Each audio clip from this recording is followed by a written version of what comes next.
Assalamualaikum warahmatullahi wabarakatuh. Saya Dina Alianur Aziza, mahasiswa hukum semester 5 kelas HK 21B. Akan mengulas sesi 4 yaitu logika hukum. Dapat dikatakan bahwa pengertian dari logika hukum adalah penalaran tentang hukum, pencarian reason tentang hukum ataupun pencarian dasar tentang bagaimana seorang hakim memutuskan perkara atau kasus hukum. Seorang pengacara ini mengargumentasikan hukum dan bagaimana seorang ahli hukum menalar hukum.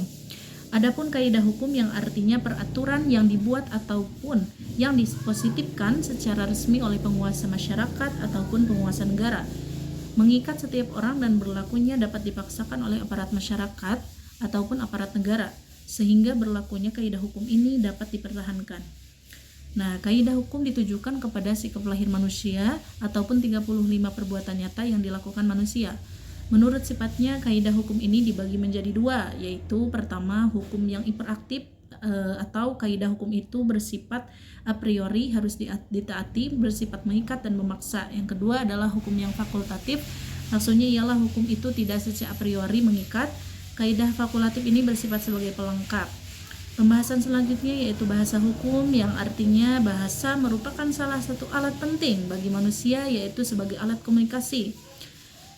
Penemuan-penemuan ilmiah dan teknologi bagi kehidupan manusia ini berikut pengertian mendasar dalam bahasa hukum, yaitu pertama, semantik hukum. Semantik hukum ini adalah ilmu pengetahuan yang menyelidiki makna ataupun arti kata-kata hukum, perhubungan dan perubahan-perubahan arti kata-kata itu dari zaman ke zaman menurut waktu, tempat dan keadaannya.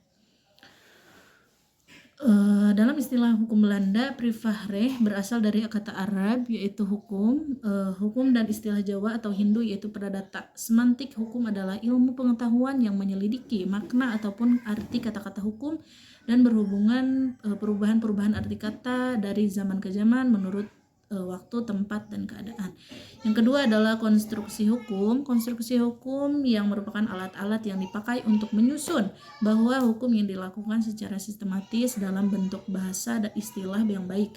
Menyusun yang dimaksud adalah menyatukan apa yang termasuk dalam satu bidang yang sama, satu pengertian yang sama. Istilah pencurian misalnya adalah suatu konstruksi hukum. Yang ketiga adalah fiksi hukum, yang berarti sesuatu yang hayal yang digunakan dalam ilmu hukum dalam bentuk kata-kata, istilah, atau yang berdiri sendiri dalam bentuk kalimat yang bermaksud untuk memberikan suatu pengertian hukum. Bentuk fiksi ini dalam hukum adat melalui peribahasa, sedangkan dalam hukum perundangan memakai bentuk kalimat pasal demi pasal.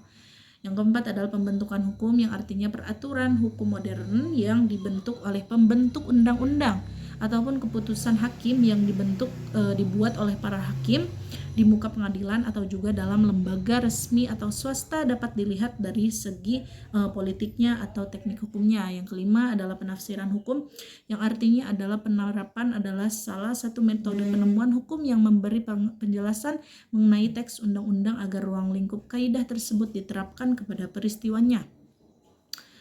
Ini bertujuan untuk mencari dan menemukan kehendak pembentuk undang-undang yang telah dinyatakan oleh pembuat undang-undang itu secara jelas.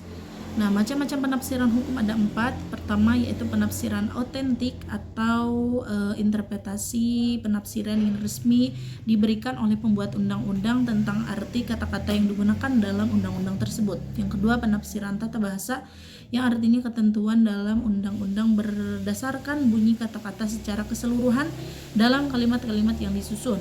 Yang ketiga adalah penafsiran historis ataupun penafsiran sejarah, yang pada prinsipnya ialah setiap ketentuan undang-undang memiliki sejarah tersendiri. Hakim dapat memahami maksud dan tujuan pembuat undang-undang tadi melalui sejarah, riwayat peraturan perundang-undangan tersebut. Yang keempat adalah penafsiran sosiologi, yang artinya hakim memperhatikan keperluan yang ada di dalam masyarakat dengan catatan bahwa hakim harus menjaga jangan sampai mereka mengambil alih tugas dan kewenangan badan legislatif.